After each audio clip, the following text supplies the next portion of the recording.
Sir, എന്താണ് Nadukani trekking? അതുപോലെ എന്തിന്റെ സ്പെഷ്യാലിറ്റി? ഇത് ആരാണ് കണ്ടക്ട് ചെയ്യുന്നത്? എത്ര ദൂരമുണ്ട്? Just the rough idea. Athirappilly forest സ്റ്റേഷന്റെ കീഴിൽ വരുന്ന നാടുകാണി ട്രക്കിംഗ് എന്ന് പറഞ്ഞൊരു സംഭവമാണ്. ഇത് ഏകദേശം വരുന്നത് നമുക്കൊരു 12 കിലോമീറ്റർ. അതിരപ്പള്ളി എക്കോ പോയിന്റിൽ തുടങ്ങിയിട്ട് 12 കിലോമീറ്റർ ഉണ്ട് അപ്പ് ആൻഡ് ഡൗൺ. പിന്നെ ഈ പറഞ്ഞുകൂട്ട് നമ്മൾ പ്രൊവൈഡ് ചെയ്യുന്നത് ഇവിടെ നിന്ന് എക്കോ പോയിന്റ് അവിടെ നിന്ന് ഈ പുഴ കടന്ന് ബാബു റാഫ്റ്റിംഗ് ഉണ്ട്. ബാബു റാഫ്റ്റിംഗ് അത് കഴിഞ്ഞിട്ട് നമ്മുടെ ക്യാമ്പ് ഷെഡിൽ പോവും. അതിരപ്പള്ളി ക്യാമ്പ് ഷെഡ് ഉണ്ട്. ക്യാമ്പ് ഷെഡിൽ നമ്മൾ നിങ്ങൾക്ക് വേണ്ട വെള്ളം, ചെറിയ സ്നാക്ക് പ്രൊവൈഡ് ചെയ്യും. അവിടെ നിന്ന് നിങ്ങൾ പോയി ട്രക്കിംഗ് പോയിന്റിലെത്തി ഏകദേശം ഒരു എലിവേഷൻ ഒരു 360 മീറ്റർ എലിവേഷൻ വരും.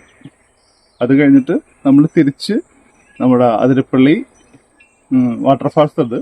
അതിൻ്റെ other side view top view നിങ്ങൾക്ക് കിട്ടും. പിന്നെ അതിനുശേഷം നമ്മൾ തിരിച്ച് ക്യാമ്പ് ഷെഡിൽ വന്ന് ലഞ്ച് പ്രൊവൈഡ് ചെയ്യും നിങ്ങൾക്ക്. എന്നിട്ട് നമ്മൾ ക്ലോസ് ചെയ്യുന്ന രീതിയാണ് നാടുകാണി ട്രക്കിംഗ് വരുന്നത്.